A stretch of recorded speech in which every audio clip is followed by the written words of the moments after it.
ते जे मशीन लावलेली आता रॅशनच्या दुकानामध्ये त्यालाही बोगस आहे अध्यक्ष महाराज, ते ठीक, त्यालाही कॉन्ट्रॅक्टर लावलेले आहेत अध्यक्ष महाराज. गरिबाच्या तोंडात घास जात नाही. हनी ट्रॅप सारखा मोठा विषय त्याच्या सरकार गंभीर नाही अध्यक्ष महाराज. आणि मी तुम्हाला मुद्दाहून सांगितलं अध्यक्ष महाराज, माझं माहिती आहे नाशिक, मंत्रालय आणि ठाणे हे त्याचे केंद्रबिंदू आहेत अध्यक्ष महाराज. नाशिकचं हनी ट्रॅपचं प्रकरण फार गंभीर आहे. राठोड कसं होय म्हणू शकतात त्याला? अध्यक्ष महोदय, माननीय उपमुख्यमंत्री महोदयांच्या सारख्या दर्जाच्या माणसाने सभागृहाला आणि महाराष्ट्राला आश्वस्त करावं. नाशिकच्या हनी ट्रॅपचं प्रकरण आहे. आपण सांगा, तुम्हाला सगळी नावं माहित आहेत का अध्यक्ष महोदय? हे सगळ्यांची नावं आहेत अध्यक्ष महोदय, आपण या बाबी गांभीर्याने घेतलेल्या आहेत आणि आपल्या निर्देशाप्रमाणे शासनाने देखील नोंद घेतली. मी उभा राहिलो की तुम्ही पुढे जाता म्हणून मी उभाच राहत नाही. तुम्ही उभे राहिलात की बाकी पुढे जात नाही म्हणून मला बोलायला लागतं. बसा. आज आपण तिथं सरकारला सांगता निवेदन करा. आता कदम साहेब उभे झालेत, पण आपण सांगून सुद्धा सरकार तिथं त्याला उभं होऊनही उत्तर देत नाही आणि निवेदनही देत नाही. अध्यक्ष महाराज, काल मी महत्त्वाचा एक मुद्दा उपस्थित केला आणि त्याच्यात महाराष्ट्राची बदनामी होत आहे.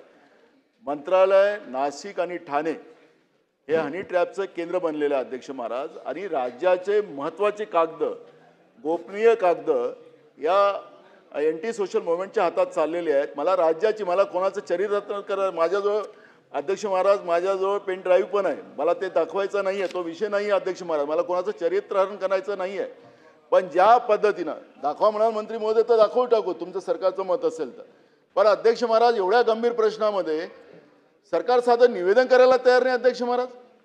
काल मी तुम्हाला म्हटलं संध्याकाळपर्यंत नाही देणार सरकार, पण काय चाललेलं आहे अध्यक्ष महोदय की या पद्धतीचं कृत्य मंत्रालय, नाशिक, ठाणे या सगळ्या ठिकाणी याचं केंद्र बनलेलं आहे अध्यक्ष महाराज. आणि सरकारने याला तुम्ही आदेश द्या अध्यक्ष महाराज. तुमचा अपमान कोणी करत असेल अध्यक्ष महाराज सरकारच्या वतीने तर आम्ही सहन करणार नाही अध्यक्ष महाराज. पण अध्यक्ष महाराज जे काही चाललेलं आहे ते फार गंभीर चाललेलं आहे अध्यक्ष महाराज.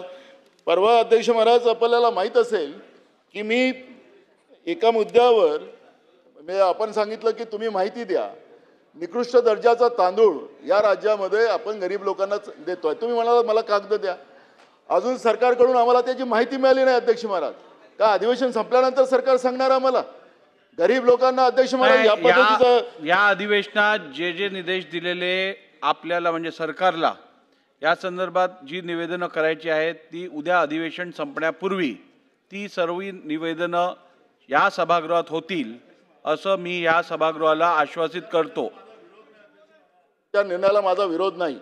अध्यक्ष महाराज जे काही ज्वलंत प्रश्न आहेत त्याला या पद्धतीनं आपण ढकलून ते अगर सरकारला या पद्धतीने म्हणत असाल तर अध्यक्ष महाराज त्याला गांभीर्यानं आपण घेतलं पाहिजे. गरिबांच्या दृष्टिकोनातलं महत्त्वाचा विषय होता अध्यक्ष महाराज. आता हे जे मशीन लावलेली आता रॅशनच्या दुकानामध्ये त्यालाही बोगस आहे अध्यक्ष महाराज, ते ठीक, त्यालाही कॉन्ट्रॅक्टर लावलेले आहेत अध्यक्ष महाराज. गरिबाच्या तोंडात घास जात नाही. हनी ट्रॅप सारखा मोठा विषय त्याच्या सरकार गंभीर नाही अध्यक्ष महाराज. आणि मी तुम्हाला मुद्दाहून सांगितलं अध्यक्ष महाराज, माझं माहिती आहे नाशिक, मंत्रालय आणि ठाणे हे त्याचे केंद्रबिंदू आहेत अध्यक्ष महाराज. आणि म्हणून अध्यक्ष महाराज माझी आपल्याला विनंती आहे, मला अध्यक्ष महाराज गंभीर बाब आहे, अध्यक्ष महाराज, अध्यक्ष महाराज गंभीर बाब आहे. शासकीय सदस्यांची विधेयके व ठराव समितीचे प्रतिवृत्त सादर करणे. अध्यक्ष महोदय, मी आपल्या अनुमतीने शासकीय सदस्यांची विधेयक आणि ठराव समितीचे अध्यक्ष महोदय बसा बसा बसा. ठीक आहे. सन्मान्य ज्येष्ठ सदस्य नानाभाऊ पटोलेंनी इकडे आज जो मुद्दा उपस्थित केलेला आहे, या अधिवेशनात जेवढी निवेदनं करायचे निर्देश शासनाला दिले गेले आहेत ती सर्व निवेदनं उद्या संध्याकाळी सभागृहाची बैठक संपण्यापूर्वी शासनाने करावी असे मी सक्त निर्देश परत शासनाला देत आहे. एक मिनिट, शासनाकडनं याची अक्नॉलेजमेंट कोणी देईल का? होय अध्यक्ष महोदय.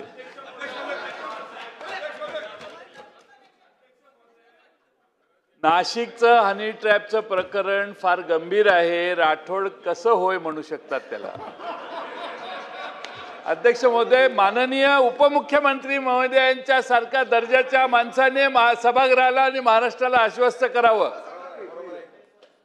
नाशिकच्या हनी ट्रॅपचं प्रकरण आहे. आपण सांगा. तुम्हाला सगळी नावं माहित आहेत का अध्यक्ष महोदय? ती सगळ्यांची नावं आहेत. अध्यक्ष महोदय, आपण या बाबी गांभीर्याने घेतलेल्या आहेत आणि आपल्या निर्देशाप्रमाणे शासनाने देखील नोंद घेतलेली आहे. चला बस झालं आता, चला पुढे जाऊ. काय करता? मी उभा राहिलो की तुमची पुढे जाता म्हणून मी उभाच राहत नाही हल्ली. तुम्ही उभे राहिलात की बाकी पुढे जात नाही म्हणून मला बोलायला लागतं. बसा, बसू. पुढे जाऊ ना आता. असं आहे की राज्याचे उपमुख्यमंत्री महोदय, हा विषय आम्ही गांभीर्याने घेतलेला आहे आणि याच्यात आम्ही शेवटात जाऊ म्हणून या ठिकाणी सभागृहामध्ये सांगतायत.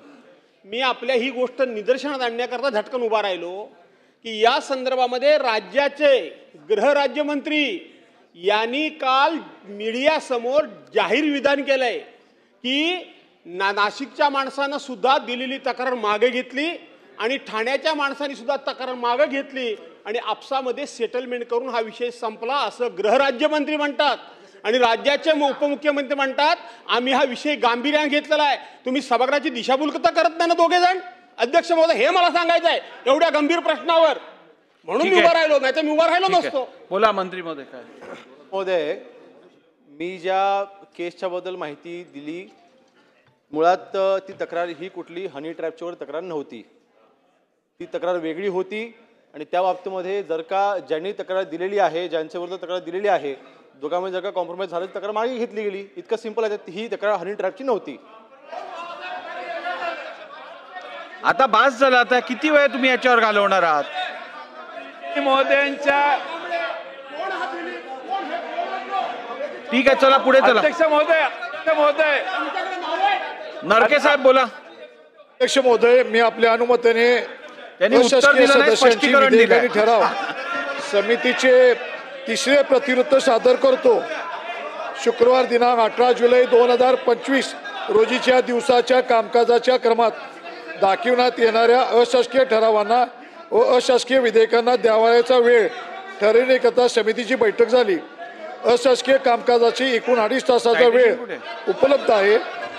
त्यापैकी विधानसभेकडे पुनर्प्रस्तावाकरता असलेल्या 2 अशासकीय विधेयकांना 4 मिनिटे, तसेच विचारात असलेल्या 2 अशासकीय विधेयकांना 13 मिनिटे व उर्वरित 120 मिनिटांचा वेळ पुढील प्रमाणे अशासकीय सदस्यांना देण्यात यावा.